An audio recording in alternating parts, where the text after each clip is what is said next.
యేసు ఒలీవ కొండకు వెళ్ళాడు.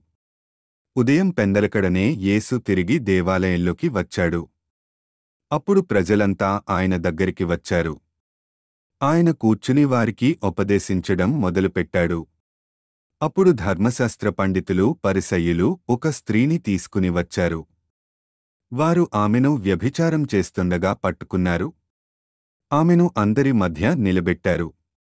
వారు ఆయనతో, బోధకా, ఈ స్త్రీ వ్యభిచారం చేస్తూ పట్టుబడింది. ఇలాంటి వారిని రాళ్లతో కొట్టి చంపాలని ధర్మశాస్త్రంలో మోషే ఆదేశించాడు కదా. నువ్వేమంటావ్? అని అడిగారు.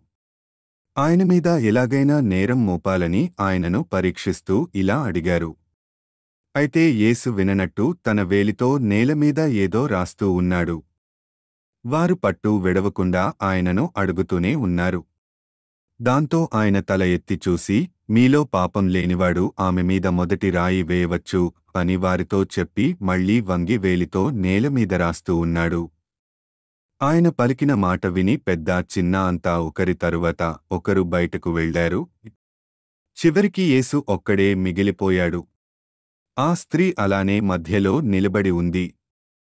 యేసు తలెత్తి ఆమెను చూశాడు. నీమీద నిందారోపణ చేసిన వారంతా ఎక్కడమ్మా? నీకు ఎవరూ శిక్ష వేయలేదా?